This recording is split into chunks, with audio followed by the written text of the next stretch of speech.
Hey folks, Dave Ashenbrenner. Welcome back to my shop. Today we're going to have part 3 of the Ducati Monster Tank. Aluminum Monster Tank. We've worked on this for a number of weeks, and there's some special things we had to do to it. I documented along the way, but today we're going to kind of go over what we ended up having to do here. We finished up all the flanges and all the welding on here. Could use a little bit of cleaning up. We got a little dust here, but these are the blind nut locations where we screw in. There's some frame cushions that go on the bottom here when it comes down, and it hinges on this third spot right here. And this was the subject of our press forming, was the front part of this. As you can see, this has all been welded in now. All the welds on here, and this is by far the best way to do it. We made a number of these where we would just use a center section and we'd weld these pieces to it. And it just makes it so much easier if it's in one piece. There's no guesswork involved to how much of an angle this has to be on or anything. And a lot of franking around with a lot of dorking around with these pieces in here to get them fit right. It's still a challenge.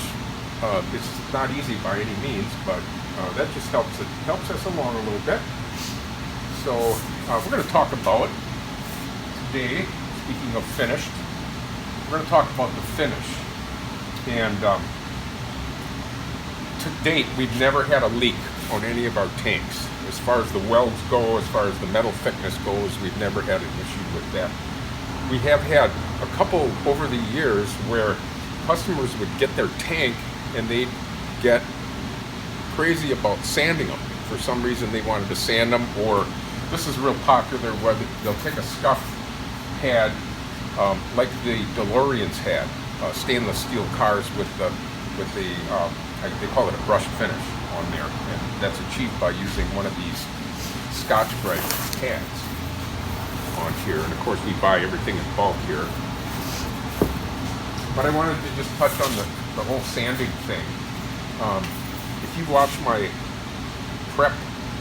sanding prep video I came out with maybe a couple weeks ago, you'll see I do a 4-stage sanding on here. We start out with 80 grit. And 80 grit will take away any anomalies in the surface. And then we go to 180 grit, which takes the sand scratches out of the 80 grit. Then we go down to 320, which takes the 180 scratches out. And we finally go over it with 600.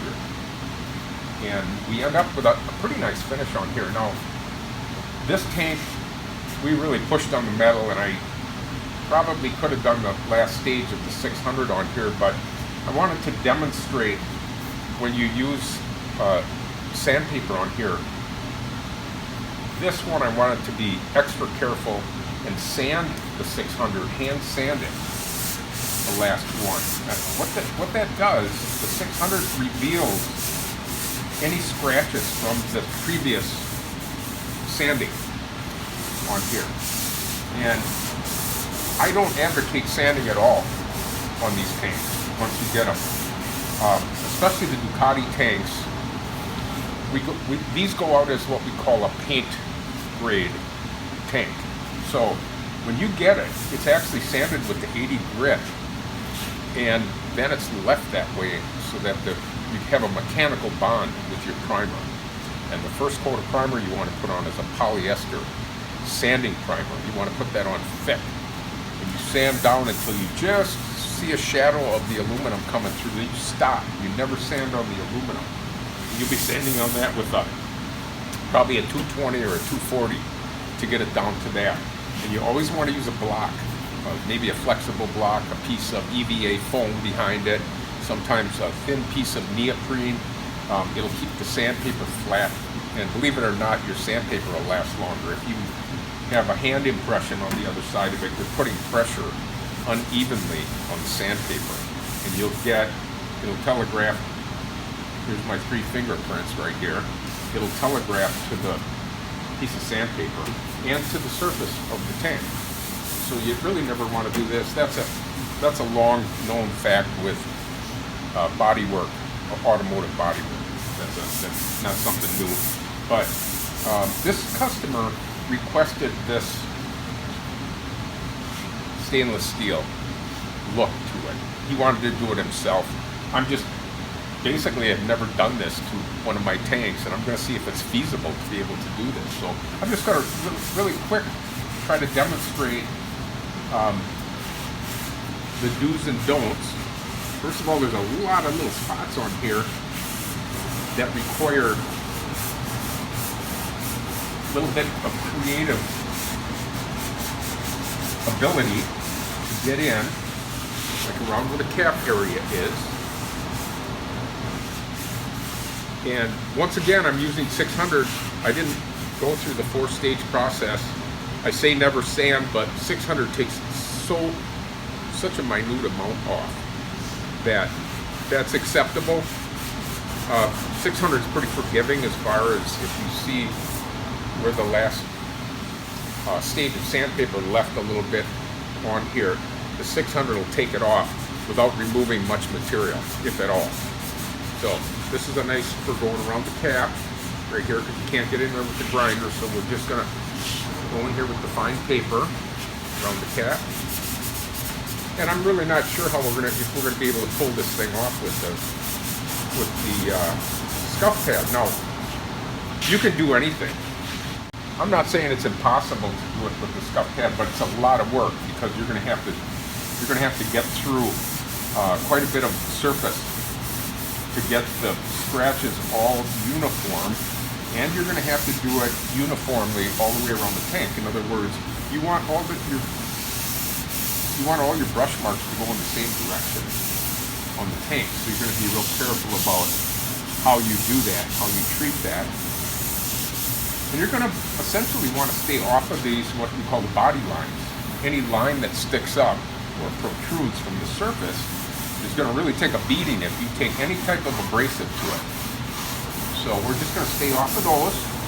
You'll be able to, when you're all done smoothing out all of the surfaces with this, you'll be able to go back and just hit this real gently and treat it, and you're done. The trick is to stay off all of those. You're putting a lot of pressure and a lot of abrasive on that one spot on the tank. So once again, I do not advocate doing anything to these. These are paint grade tanks. You take them and you paint them.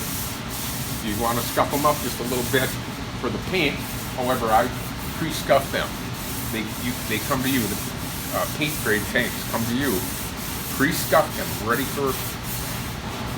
You want to use a solvent on them first to remove any fingerprints or dust or anything before you apply that first coat primer to them, that polyester coat.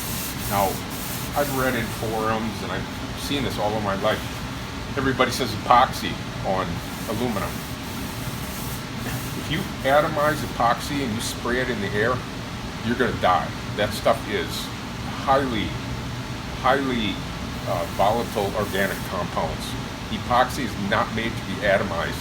Using epoxy and brushing on is one thing, but atomizing it in a spray gun, don't even think of it. It's pretty nasty shit. And I've learned this, once again, from my experience in body work and refinishing. So this is my little take on it right here. I think you'd be here for probably 2 days doing this with a scuff pad. And I'm not sure if your tank is going to turn out the way that you want it. We just make tanks here. I'm not a judge of anyone's character, what kind of finish they want on it or anything. You can chrome it if you want, I don't care. But these aren't made to be polished. They're made to be painted. And using this scuff pad on it, that's kind of a compromise to polishing it. I haven't got, like I mentioned to begin with, I don't have the experience with it, so I have no idea how this is going to turn out. But it's looking pretty good. I can see some 320 scratches here, maybe 180 scratches in this spot. And we can just keep going over that. We can go back to the 600. Just hit it real lightly with the 600 to get rid of the scratches. can see the powder coming off the 600. That's material coming off of your tank, so you want to be cognizant of that. And you want to do as little as possible to get those scratches, and then maybe follow up with a scuff pad again. You're going to be scuffing to get the 600 scratches out of it now.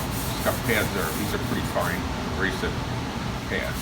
So that's just a tip, observation. A tank like this, properly taken care of, will last forever. This tank is going to last forever. It's going to outlast the bike that they're putting it on, the Ducati monster that it's going on. So we like to make sure the customer gets a quality product. They pay a premium for our tanks. These aren't like the ones you get from India. In fact, I just had a customer who bought 2 tanks from England. He said, "Oh, these are made in England." And all of the cues on how they make the stuff in India were on those tanks. And I said, it's probably shipped from India to England, and they're saying it's made in England or it's from England. But believe me, there's a lot of those nasty tanks on the market.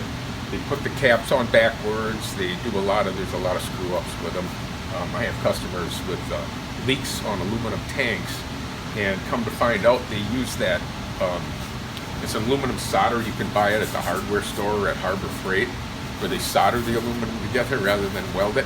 Once you do that, you can't go back to welding it. You can't weld through that stuff. It's full of zinc and some other material that you can't weld. So if you have a leak, you're back to either soldering that leak up, which I've had a customer not have good luck with that, or you just throw the tank away and start again. It's basically the part about buying cheap stuff. So anyway, I hope this helps everybody out explaining this. I had kind of a fun time with finding out what this was going to look like. Doesn't look too bad, but I think it's a lot of work, and I'm not sure if it's worth it or not. The other thing is, once you start with the abrasive, that exposes a lot of surface area to the aluminum. Unlike if you polish it, polishing actually seals the surface of it, and it will oxidize, and you still will have to come with polishing compound and polish on the aluminum, like a mag wheel polish or something. But this, it will now, unless you seal it with a urethane clear coat or something, this will oxidize rather quickly. So keep in mind, you're going to keep taking material off here every time you do this to touch your tank up. You put the clear coat over it, you kind of open up a can of worms. If anything ever happens to the surface, you can't take that step back like if you were doing a paint repair. You'd end up having to strip that stuff off and then start over again. Well, that's my lesson for today. Cheers. This is Dave Aschenbrenner. Thanks for stopping by the shop. We'll talk soon. Thank you.